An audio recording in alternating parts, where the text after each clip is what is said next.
明明都是父亲的亲儿子，大哥整日游手好闲，我却要整天在地里当牛做马，可父母亲对我却是非打即骂。就连我好不容易找到的轧钢厂工作，父亲也强迫我让给哥哥。上一世我选择忍气吞声，结果落得冻死的下场。既然老天让我重活一世，与其当冤大头，不如彻底撕破脸。我决定用这个工作换分家。此时老妈刘氏板着脸走过来，把手里的粗瓷碗往桌上重重一砸。刘氏骂道：“你死哪去了？一天天游手好闲，赶紧洗手，有正事跟你说。”林深理都没理，走到水缸边舀了瓢凉水灌下肚。刘氏看他这副死猪不怕开水烫的样就来气，但碍于接下来的话，硬憋着火说：“城里轧钢厂的接班名额下来了，咱家就这一个。你大哥马上要跟隔壁村的桂花相亲，没正式工作人家不答应。你反正在村里干农活干惯了，这工作名额就让给你大哥吧。”他爹林老根在炕上磕了磕旱烟袋，不紧不慢的接茬：“你妈说的对，一家人不说两家话。另外，你抽空去镇上把你那50块钱存款取出来，给王家送去，当是翠萍的聘礼，早点把事办了，我们也算了桩心事。好家伙，工作给大哥，老婆聘礼自己掏，这算盘打得整个大队都能听见响。”上一世林深顾念亲情，傻乎乎的答应了，结果换来的是被吸干最后一滴血。这回林深直接拉过长板凳坐下，大长腿一敞，冷眼扫过这3个极品。林深说：“工作名额给林大，行啊。”林深咧嘴一笑，露出一口白牙。林大眼睛放光，猛拍大腿：“还得是我亲弟弟，深子你放心，等哥进城当了工人，以后肯定罩着你。”林深说：“别急着画大饼，我话没说完。”林深收起笑，眼神瞬间冰冷。工作名额可以给他，但我有个条件。林老根问：“什么条件？你还敢跟老子谈条件？”林老根眼珠子一瞪，林深一字一顿：“立刻分家。”声音不大，却砸得梆梆响，屋里瞬间死一般寂静。刘氏扯着嗓子就嚎：“你放什么狗屁！老娘还没死呢，你就要分家？你个白眼狼，养你这么大，一个破工作你还斤斤计较，想逼死我们老两口啊！”林深看都不看他一眼，起身就往外走：“不同意是吧？行，我现在就去大队部告诉书记，这名额我不让了。轧钢厂点的是我的名，我看谁敢硬抢！”林大喊道：“深子，你站住！”林大急眼了，跳下炕，死死堵住门，冲着林老根喊：“爹，这工作错过了可就真没了。”林老根拿烟袋的手直哆嗦，死盯着林深，最后咬着后槽牙挤出一个字：分。半小时后，大队支书赵长顺被请到了堂屋，他看了看桌上的纸笔，又扫了眼林家人吃瘪的脸色，敲敲烟斗。赵长顺说：“深子，想好了，分了家以后可就各凭本事吃饭了。”林深说：“赵叔，我想得很明白，今天请您做个见证。”林深指着白纸：“工作名额归林大，父母养老归他管，我每年该给的口粮1分不少，但住在一起就不必了。属于我的那50块钱存款，还有这个月发的30斤全国粮票，我全带走。”刘氏一听要拿钱和粮票，像被踩了尾巴的猫一样炸毛了。“那50块钱是家里的，你休想拿走1分。”林深冷笑：“那是前年我修水库扛沙袋拿命换的，存折上是我的名，不想分也行，那50块留给你们买棺材，工作名额我带走。”林大一听，死死拽住刘氏，疯狂使眼色：“50块钱跟城里工人的铁饭碗比，算个屁啊！”在支书见证下，分家协议一式3份写得清清楚楚。林老根黑着脸按了手印，林深拿起印泥，大拇指重重按下，红手印刚落，林深脑海里突然响起一道冷冰冰的机械声：“系统提示，生存系统绑定成功，完成分家契约，获得微小奖励，精神力+1。”林深眉头一挑，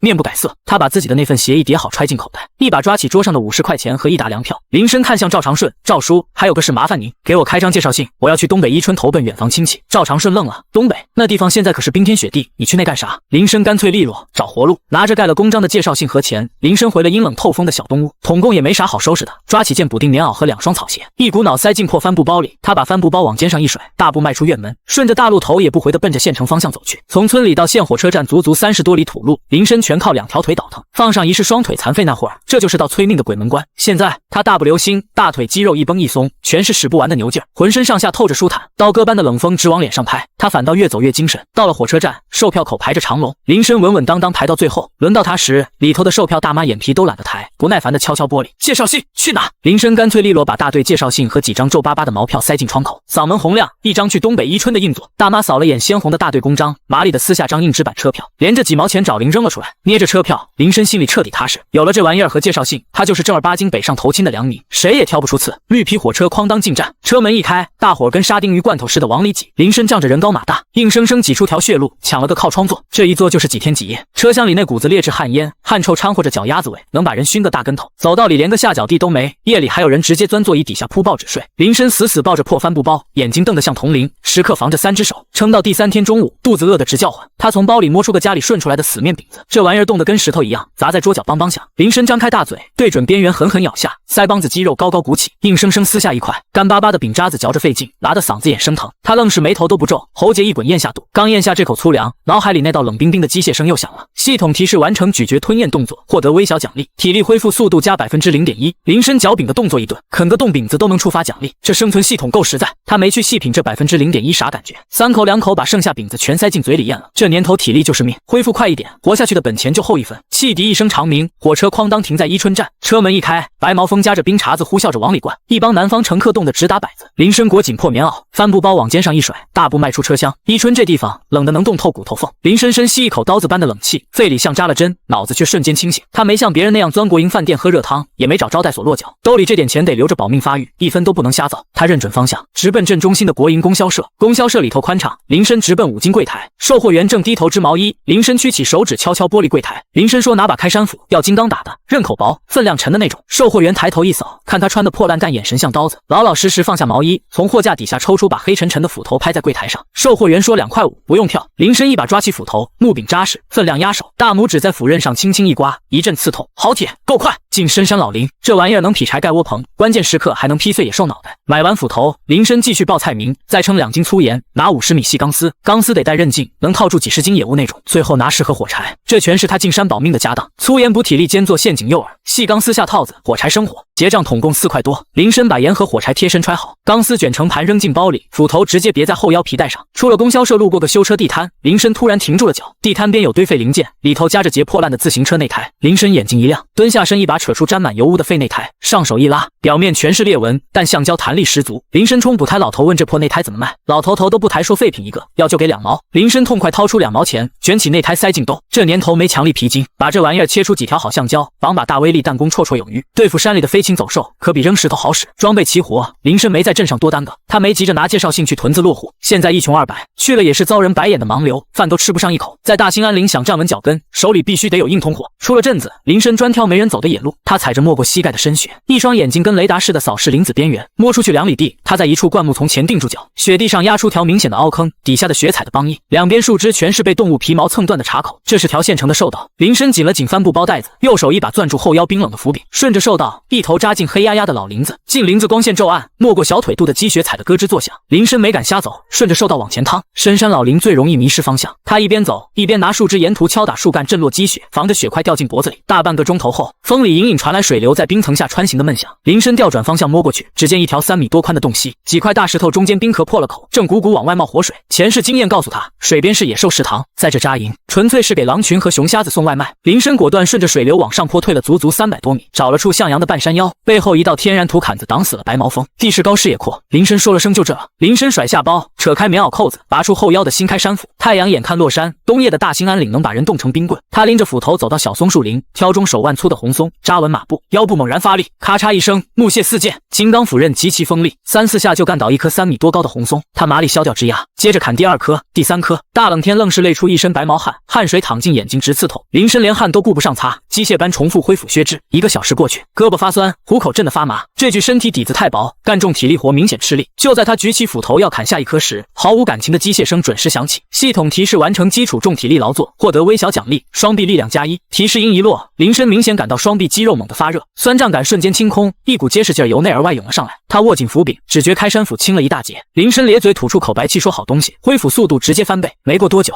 ，10几根结实松木杆就被拖到土坎下。他挑了棵2人合抱粗的老松树当主梁，将木杆一根根斜靠上去，底部深埋进雪地踩实，搭出个最基础的人字形骨架。接着在雪窝子里疯狂搜刮枯草、落叶和松针，像糊墙一样厚厚糊在骨架外。为了防风，最外层又密密麻麻压上一层带叶松枝。连干3个多小时，天彻底黑透，避风草棚总算完工。空间不大，但钻进去一蜷缩，冷风立马被隔绝大半。接下来是生火。林深在门口清理空地，踩实积雪，抠出几块石头围成火塘，走到死白桦树前，用斧刃刮下几大片沾火就着的白桦树皮当引火柴，放进火塘，架上细枝，冻僵的手划了2下火柴，呼的一声，火苗窜起。他赶紧架上粗木柴，橘黄色的火光瞬间照亮四周，滚滚热浪把冻僵的脸烤得通红。第一关算是熬过去了。火一旺，林深没闲着，明天得弄肉吃。手里唯一的远程武器就是那截破内胎，就着火光，他把内胎按在朝上的斧刃上一划，割下4条没裂纹的半厘米宽橡胶条，两两合并增加拉力。接着在废柴里挑出根 Y 字形硬座木，削掉多余部分，刻出凹槽，用细钢丝把橡胶条死死绑在凹槽里，另一头包上从破棉袄撕下的后帆布缝紧，简易弹都搞定。林深起身，左手握木柄，右手捏皮都猛往后拉，刚强化的手臂力量直接把橡胶条拉开1米多长，嘎吱作响，一松手，啪，皮都空弹爆响，震得火星直冒。这力道打穿野兔头骨足够了。林深满意的把弹弓揣进怀里。夜越来越深，深山气温跳崖式暴跌，白桦林在寒风里呜呜作响，荒无人烟，连鸟叫都没。林深裹紧紧破棉袄坐在草棚口，抓起根手腕粗的松木填进火塘，木柴刚砸进火里，压得火苗猛地一暗。就在火光变暗的瞬间，林深常年打猎练出的直觉疯狂报警，浑身汗毛倒竖。他没回头，余光死死盯住斜前方15米外的灌木丛。漆黑的灌木丛深处，毫无征兆地亮起2团幽绿的光点，那双毫无感情的眼睛借着微弱火光，直勾勾死盯着他。距离太近，林深甚至听清了灌木丛里爪子踩碎干雪的咯吱声。被那一双幽绿的眼睛盯着，林深眼皮都没眨一下。山里的规矩他太懂了，这时候要是认怂转头跑，那畜生绝对扑上来一口咬断他的脖子。林深屏住呼吸，右手闪电般探进火塘，一把抽出一根烧得正旺的粗木柴，木柴顶端还呼呼冒着火苗，通红的木炭在风里噼啪乱响，火星子直蹦。